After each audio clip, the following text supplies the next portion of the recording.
What's going on, guys? Welcome back into the channel. Today I want to talk a little bit about training in MLB The Show 21 franchise mode and essentially just discuss the importance of it, how important is it really, and where does your player development really come into play whenever it factors into training. Now, for many of you that may be newer to the game, you may completely overlook training or just disregard it, and that's fine because you can set it to auto. But in order to actually access training, you're going to want to go ahead and go to the top right-hand corner of your screen. And then you're going to tab over the clipboard icon and bring up basically your management tab where everything in terms of your roster is, and you scroll down to training.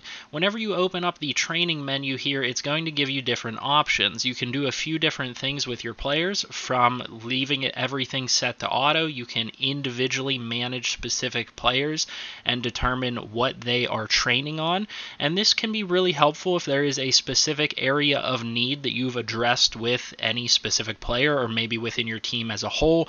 Maybe, let's say, for example, your team doesn't really have very good power, but you believe they can develop power, so you switch everybody to the weight room and they all start to develop power and focus train those areas. A lot of times, whenever you start up a franchise or at the start of each season, it's usually a good idea to scroll through all your players just quickly and make sure that they at least have some type of setting or some type of training set for them, because a lot of times I'll get players that have no training set for them, and that's just a disadvantage for you. You're not training up a specific area.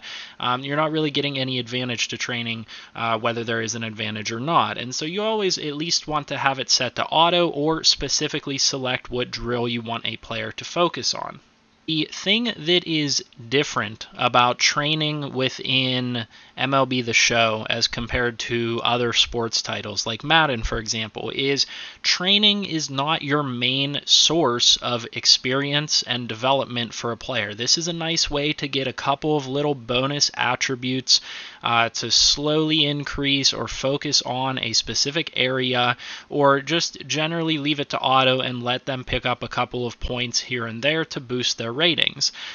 This is not the best place to develop your players. Player development within MLB The Show is primarily dependent on playing time, and we'll talk more about that as this video goes on and in future videos.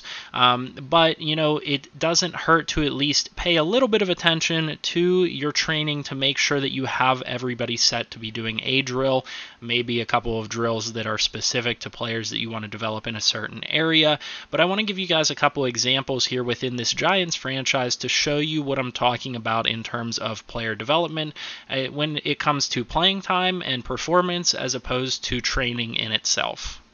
If we go over to the roster, I want you guys to first take a look at catcher Joey Bart. This is a player that I have been focused training in terms of his contact all season long, and you will see that he is actually getting bigger boosts in most other categories like his vision, discipline, batting clutch, defensive abilities. He's getting +2s and +3s in a lot of those categories, but he only has +1 to his contact right and contact left. So that is kind of the range of what you can expect to see within a few months of training a player in a specific area. You're not going to get a huge boost out of it.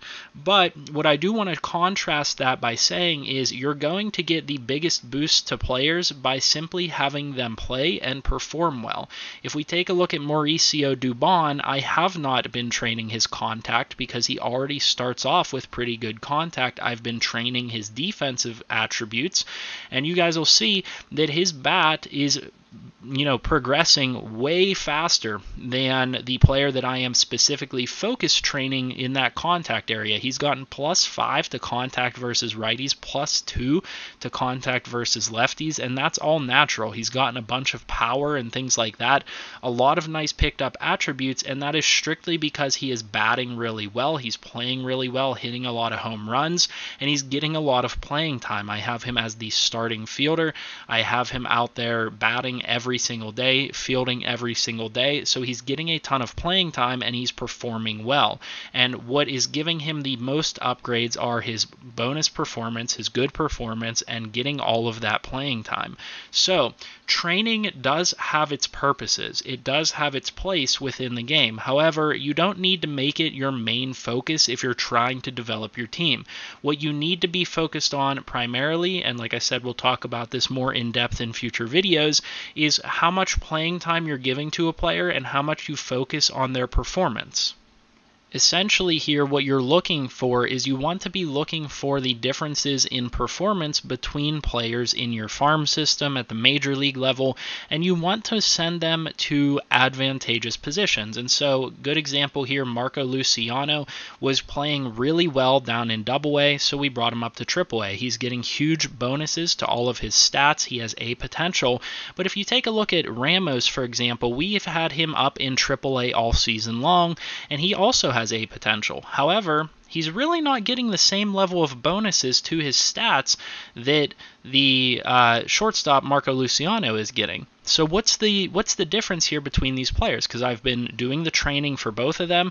The real difference here is simply their performance. Marco Luciano played really well in AA. He was there to excel. He's now up to AAA, and he's excelling at the AAA level, whereas Ramos has been kind of floundering all season long. And so it might be best to send him down to AA and put him in a more advantageous position where he can succeed and boost his attributes. So, like I said, training does have its place for you to help focus on some problem areas, but do not consider it to be your primary way of developing players. What we really want to do when we're focusing on developing players, like I said, is focus on getting them playing time and getting them quality playing time where they are playing well and developing their skills. So hopefully you guys found this video helpful. If this video did help you guys out in any way, make sure you leave a like on the video, subscribe to the channel if you're new, and comment down below with what you guys would like to see next. I'll see you guys in the next video, and I hope you guys have a good night.